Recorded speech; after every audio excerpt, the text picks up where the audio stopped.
عن عثمان بن عفان رضي الله تعالى عنه قال قال رسول الله صلى الله عليه وآله وسلم خيركم من تعلم القرآن وعلمه আল্লাহর নবীর জলিলুল কদর সাহাবী হযরত উসমান ইবনে আফফান রাদিয়াল্লাহু তাআলা আনহু বর্ণনা তিনি বলেন আল্লাহর হাবিব জনাবে মুহাম্মদুর রাসূলুল্লাহ সাল্লাল্লাহু আলাইহি ওয়াসাল্লাম ফরমান খায়রুকুম মান তাআল্লামাল কুরআন ওয়া আল্লামাহু তোমাদের মধ্যে সর্বোত্তম সর্বশ্রেষ্ঠ ওই ব্যক্তি যিনি নিজে কোরআন শিখেন এবং অপরকে শিক্ষা দেন।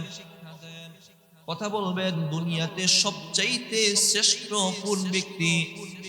যিনি নিজে কোরআন পড়ে এবং অপরকে কোরআন পড়ান। আপনি নিজে কোরআন পড়তেছেন, আপনি রাসূল বলেন আপনি সর্বশ্রেষ্ঠ মানুষ।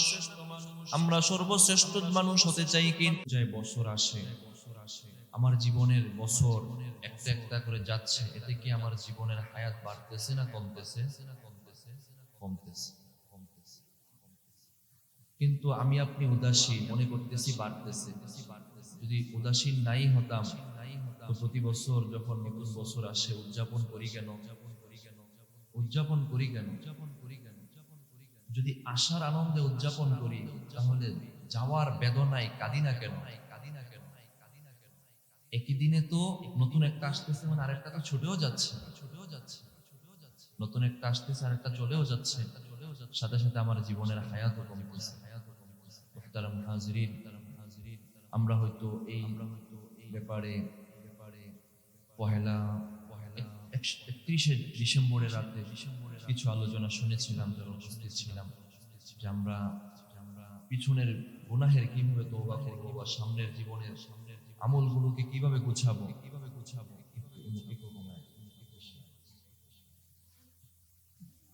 তো এই ব্যাপারে আলোচনা শুনেছি। নতুন একটা বছর শুরু হয়েছে। একটা বছরে সবারই একটা পদ্ধতি থাকে, সবাই একটা রুলস বানিয়ে নেয়, একটা শিডিউল তৈরি করে নেয় যে সামনের বছর আমি কিভাবে আমার জীবনটা চালাবো, সামনের বছর আমার ব্যবসাটা কিভাবে চলবে, সামনের বছর আমার সন্তানের কার্যক্রম কি কি হবে, আমি কোথায় কোথায় কি কি করব। প্রত্যেকটা নিয়ম শৃঙ্খলা ডিসিপ্লিনওয়ালা মানুষ সে তার এক বছরের সামনের বছরের একটা পদ্ধতি, সামনের বছরের একটা শিডিউল সে বছরের শুরুতেই করে নেয়। দুনিয়ার সব ক্ষেত্রে, আপনার ব্যবসার ক্ষেত্রেও আপনি একটা কাঠামো তৈরি করছেন। স্কুল কলেজে বা মাদ্রাসায় শিক্ষা প্রতিষ্ঠানেও তারা বছরের শুরুতে একটা কাঠামো তৈরি হচ্ছে। আপনার সন্তান কি করবেন বছরের শুরুতে আপনি কিন্তু একটা ডিসিশন নিতেছেন যে আমি ওরে কি করব, কোথায় রাখবো, কোথায় দেব, ভালো কোথায়, ওর জন্য বেটার কোনটা হবে। মুহতারাম হাজিরিন, আজকে আমি বছরের শুরু প্রথম জুমায়, আরবি ইংরেজি নববর্ষের প্রথম জুমায় আপনাদেরকে এমন একটা বিষয় নিয়ে আলোচনা করব, যে বিষয়বস্তুটা হলো আল্লাহর পক্ষ থেকে যে ওহী এসেছে, ওহীর প্রথম শব্দ। যেই বিষয়বস্তুটা হলো আমার আপনার জীবনের অবিচ্ছেদ্য অংশ। যেই বিষয়বস্তুটা একজন মানুষ সুগঠিত মানুষ হওয়ার জন্য যেটা সবচেয়ে বেশি জরুরি। তাহলে এবার আসুন, ওহীর প্রথম শব্দ কি? রাসূলের কাছে যখন ওহী আসলো, ওহী এসে প্রথম কি বলেছিল? কি বলেছিল? ইকরা। অর্থ কি? আপনি পড়ুন। অর্থ আপনি পড়ুন। দেখেন, ওহী এসে সর্বপ্রথম বলা হলো পড়ো। পড়ার কথা ইসলাম সবার অগ্রাধিকারে আগে দিয়েছে। কেননা একটা মানুষ সঠিক মানুষ হওয়ার জন্য এই পড়া নামক যে বস্তুটা আছে, যে বিদ্যাটা আছে, যে ইলমটা আছে, এটা তার লাগবে। পড়তে হবে, সে যাই পড়তে হবে। না পড়লে সে সমাজে সবচেয়ে নিচু মানুষ থাকবে, পড়াশোনা করলে সে দামি হয়ে যাবে। এখন পড়াশোনা করবেন, কোন পড়াশোনা? তার পরের শব্দে আল্লাহ বলেন ইকরা বিসমি রাব্বিকাল্লাযী খালাক। পড়ুন ওই রবের নামে যে রব আপনাকে সৃষ্টি করলেন। পড়তে হবে। কোন পড়া? রবের পড়া। কোন পড়া? রবের পড়া। রবের পড়া কোনটা? রবের পড়া ওইটাই যেটার ব্যাপারে আল্লাহ তাআলা সূরাতুল বাকারার 2 নম্বর আয়াতে বলেন যালিকাল কিতাব লা রাইবা ফি, এই কিতাবে কোনো সন্দেহ নাই, সন্দেহের লেশ মাত্র নাই। পড়ার এক নাম্বার অংশ হলো এটা। পড়ার দ্বিতীয় অংশ হলো সুনানে আবি দাউদের 1636 নম্বর হাদিসের মধ্যে আল্লাহর হাবিব সাল্লাল্লাহু আলাইহি ওয়াসাল্লাম ফরমান, ওয়াল্লাযী নাফসি বিয়াদিহি মা খারাজতু ইলাইয়া ইল্লা হাক্কুন। আল্লাহর কসম, এই জবান থেকে যা কিছু বের হয়েছে সব সত্যই বের হয়েছে।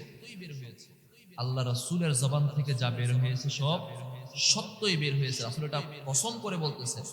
পড়ার দ্বিতীয় অংশ হলো এটা হাদিস। পড়ার দ্বিতীয় অংশ এই হাদিস।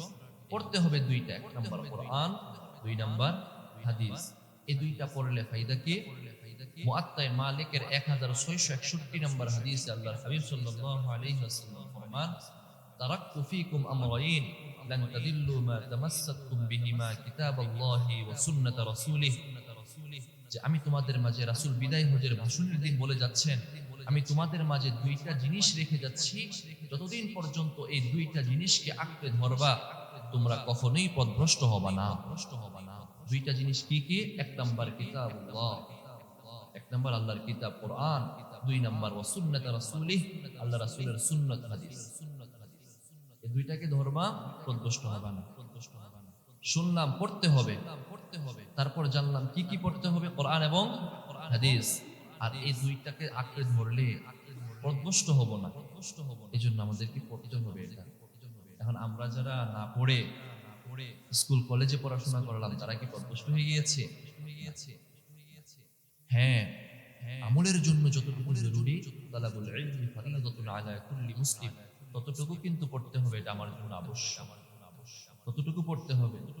আমি নামাজে কিভাবে কয় রাকাত পড়তে হয়, রোজাটা কিভাবে রাখতে হয়, কোন কাজ করলে ওযু ভেঙে যায়, ওযুর ফরজ কয়টা, গোসলের ফরজ কয়টা, ব্যবসা করতে হলে হালাল হারাম সুদ নেওয়া জায়েজ না না জায়েজ, কিস্তি তোলা জায়েজ না না জায়েজ, এগুলো জানলাম না, করলাম শুধু, তাহলে হবে হবে না। এটা জানা আপনার জন্য ফরজ। মুহতারাম হাজিরিন, এই ব্যাপারে আলোচনা করতে গেলে ওহির ব্যাপারে অনেক লম্বা চির আলোচনা চলে আসে। জানলাম পড়তে হবে কোরআন এবং হাদিস, দুইটার উভয়টা নিয়ে আলোচনা করতে গেলেও লম্বা। শুধুমাত্র একটা, প্রথমটা কোরআন, এই একটা বিষয় এমন, এর ফজিলতটা এমন, আপনি যতই বলবেন শেষ করতে পারবেন না। রাসূল সাল্লাল্লাহু আলাইহি ওয়াসাল্লামের কাছে ওহী আসতো, কোরআন নিয়ে ওহী আসতো। রাসূলের হাদিসের মাধ্যমে এর ব্যাখ্যা হতো।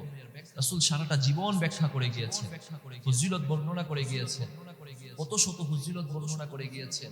আমি সবসময় মাঝে মাঝে এটা বলি, কোরআনই এমন একটা জিনিস যেটা আপনি পড়লেও সওয়াব, বুঝলেও সওয়াব, না বুঝলেও সওয়াব, দেখলেও সওয়াব, যদি না দেখে পড়েন তাতেও সওয়াব, কিছু করলেন না, ধরে শুধু এটাকে চুমু খাইলেন তাতেও সওয়াব, কিছু করলেন না, তাকায় রইলেন, বললেন আল্লাহ আপনি এখানে যা বলছেন সত্য বলছেন, শুধু এইভাবে বলবেন, তাকায়া থাকবেন, তাতেও সওয়াব, তাতেও সওয়াব। উদাহরণস্বরূপ আমি আপনাদেরকে আরেকদিন বলেছিলাম যে আপনি যখন ডাক্তারের কাছ থেকে প্রেসক্রিপশনে ওষুধ নেন, ডাক্তার ওষুধ লিখে দিল যে আপনার এই রোগ হয়েছে, এই রোগে এই ওষুধ, আপনি কি ওষুধটা যে এই রোগের বা কোনটা কোন রোগের সবকিছু জানেন? জানেন না। না জানার পরেও যদি ওষুধটা খান, রোগ সারবে কিনা? রোগ সারবে। এই ঔষধ, প্রেসক্রিপশনের ঔষধ না জেনেও যদি খাওয়ার পরে রোগ সেরে যায়, ঠিক তেমনি ভাবে কোরআনটাও এমন, না জেনে পড়েন, না বুঝে পড়েন, যেমনি পড়বেন আল্লাহ তাআলা আপনাকে আমলনামায় সওয়াব ঢেলে দিবেন, যেমনি পড়েন। এই জন্য এটা পড়ার দরকার আছে না নাই? আছে। নিজে তো পড়বই, সাথে সাথে আমাদের যে দ্বীনি বিদ্যাপীঠগুলো আছে, আমাদের যে মাদ্রাসাগুলো আছে, এগুলোতে আজকে আমাদের সন্তানদেরকে দিতে হবে। কেন দিবেন, কি কারণে দিবেন, সময়ও চলে যাচ্ছে, কয়েকটা পয়েন্টে বলবো। এর আগে বলতে চাই, বর্তমান সময় আপনি দেখতেছেন মাদ্রাসা পড়ালেখা ছাড়া বাকি যত পড়াশোনা আছে, আপনি দুনিয়াতে হয়তো নির্দিষ্ট একটা সংখ্যায় অনেক ভালো একটা চাকরি করে, নির্দিষ্ট একটা সংখ্যায় সে সম্মানের সাথে থাকে, কিন্তু বেশ একটা সংখ্যা সে বেকারত্বের জীবন কাটাইতে হয় পড়াশোনা করেও। মাস্টার্স পড়াশোনা করছে কিন্তু বেকার, বিদেশে যাওয়ার জন্য ঘুরতেছে।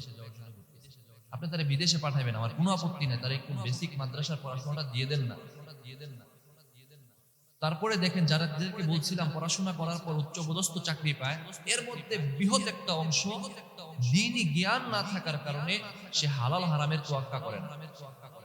কিভাবে করে না? এই স্কুল কলেজ, আমি গত পরশুদিন একটা মাহফিলে যাচ্ছিলাম, আমাকে একজন গার্জিয়ান আফসোস করে বলতেছিলেন, হুজুর ওনার নাতি ঢাকায় পড়ে, একটা স্কুল লেভেলে ভর্তি করাবে 7 লক্ষ টাকা ঘুষ চাইছে, জাস্ট স্কুল লেভেলে ভর্তি করাবে। প্রতিষ্ঠানে ভর্তি করানো, শিক্ষার সূচনা লগ্নে ভর্তি করাতে গিয়ে যদি ঘুষ লাগে, ওর ফিউচারটা কি হতে পারে? ও কি সামনে এগুলো উসুল করতে চাইবো না? চাকরি যদি আমার লাগে 20 লাখ, সে তারও ডবলের ডবল উঠাইতে চাইবে নাকি? এটা বাপের ঘর থেকে জমি বিক্রি করে করবে নাকি? হ্যাঁ, আমি ওগুলো যাচ্ছি না। দেখেন, যখন এটা শুরুটাই হারাম হয়ে গেল, কখনো এর মধ্যে বরকত থাকবে না। বলেছি বৃহৎ অংশ ভালো নাই এবং ভালো আছে, বৃহৎ অংশটাই এই অবস্থায় চলে যাচ্ছে। ওই জায়গা থেকে ফিরে আপনি তাকিয়ে দেখেন মাদ্রাসার পড়াশোনার দিকে। এখানে দুনিয়া আখিরাতে কি মর্যাদা, আমি কোরআন হাদিসের দলিল থেকে কয়েকটা সময় পেলে বলবো। এর আগে বলি, মাদ্রাসা যারা পড়ে আলহামদুলিল্লাহ, আল্লাহ তাআলা তাদেরকে সম্মান কম দেন। দুনিয়া আখিরাতে উভয় জাহানেই তাদেরকে আল্লাহ তাআলা সম্মান দিয়েছে। মুহতারাম হাজরিন, চলেন যে কয়েকটা সময়ের মধ্যে পয়েন্ট বলা যায়, মাদ্রাসায় পড়াশোনা করলে, এই কোরআনটাকে পড়লে, কোরআন শিখাইলে আপনি সন্তানকে কেন দিবেন মাদ্রাসায়, এর কয়েকটা পয়েন্ট আলোচনা করা যায়। 1 নাম্বার পয়েন্ট, মাদ্রাসায় আপনার সন্তানটাকে এজন্যই দিবেন যে এই পড়াশোনাটা হলো দুনিয়া আখিরাতের সবচেয়ে শ্রেষ্ঠ যে কাজটা আছে, সবচেয়ে উত্তম যে কাজটা আছে। রাসূলকে বলে, রাসূল সাল্লাল্লাহু আলাইহি ওয়াসাল্লাম ফরমান, দুনিয়ার মধ্যে সবচেয়ে শ্রেষ্ঠ কাজ হলো এই কোরআন শরীফ শিখা এবং শেখা। দুনিয়াতে সবচেয়ে শ্রেষ্ঠ কাজ। সুনানে আবি দাউদের 1452 নম্বর হাদিসের বর্ণনা, হযরত উসমান ইবনে আফফান রাদিয়াল্লাহু তাআলা আনহু বর্ণনা করেন।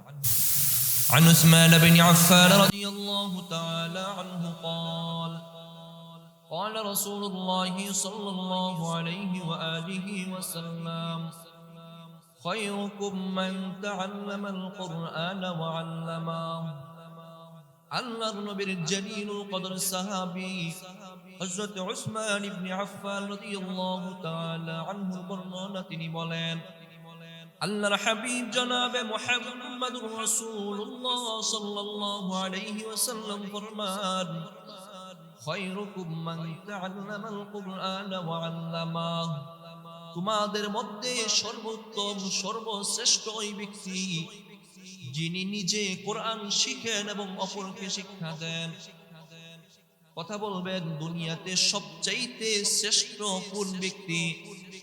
যিনি নিজে কোরআন পড়ে এবং অপরকে কোরআন পড়ান। আপনি নিজে কোরআন পড়তেছেন, আপনি রাসূল বলেন আপনি সর্বশ্রেষ্ঠ মানুষ। আমরা সর্বশ্রেষ্ঠ মানুষ হতে চাই কি? দুনিয়াতে অনেক মানুষ আছে, অনেক ধরনের মানুষ আছেন, এর মধ্যে যারা কোরআন শিখে মাদ্রাসায় পড়াশোনা করো চাই না করো, কোরআন পড়তেছে, কোরআন শিখতেছে, শিখাইতেছে, তারা হলো সর্বশ্রেষ্ঠ মানুষ। আর আমরা খোঁজ নিয়ে দেখতে পাই এই কোরআনটা মাদ্রাসায় শিক্ষা দেওয়া হয়, মাদ্রাসায় শিক্ষা দেওয়া হয় না। স্কুলে তো ধীরে ধীরে এটা উঠিয়ে দেওয়া হইতেছে, আরো উঠিয়ে দেওয়া হইতেছে। মাদ্রাসায় আপনার সন্তানকে এই কারণেই দিবেন, সে দুনিয়ার শ্রেষ্ঠ মানুষটা হয়ে গড়ে উঠবে, শ্রেষ্ঠ মানুষটা হয়ে। আপনি আমি বুঝি চাক না বুঝি শ্রেষ্ঠ হচ্ছে কি না হচ্ছে, রাসূল যেহেতু বলেছেন যে সে সর্বশ্রেষ্ঠ মানুষ, বিশ্বাস করেন, বিশ্বাস করতে হবে এই মানুষটা সর্বশ্রেষ্ঠ। এবার আসেন 2 নাম্বার, আপনি চান না আপনার মৃত্যুর পরে আপনার জানাজাটা আপনার সন্তান পড়াক? দেখেন আপনার পিতার জন্য আমার যতটুকু দরদ তুলনামূলক আপনার বেশি না? কত বেশি! আমার বাবার জন্য আমার যতটুকু দরদ পৃথিবীর আর কারো ততটুকু। জানাজা শব্দটাই হলো দোয়া, জানাজা দোয়া।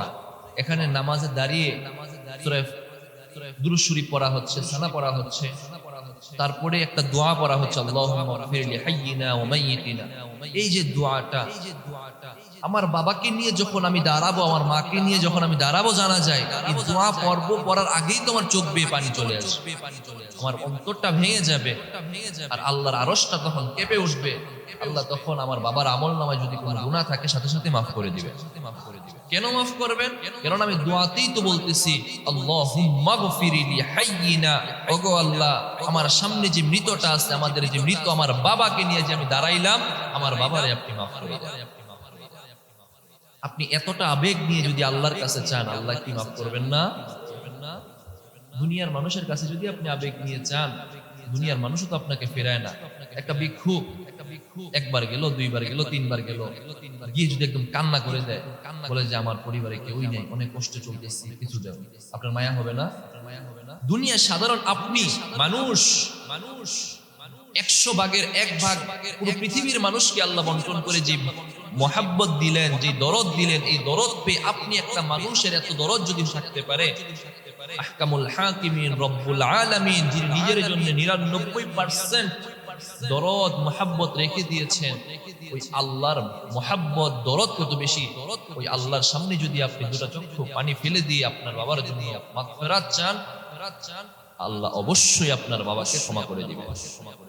এই জন্য আপনি যদি চান যে আপনার মৃত্যুর পরে আপনার সন্তান আপনার জানাজা পড়াক, তাহলে আপনার সন্তানটাকে মাদ্রাসায় দেন।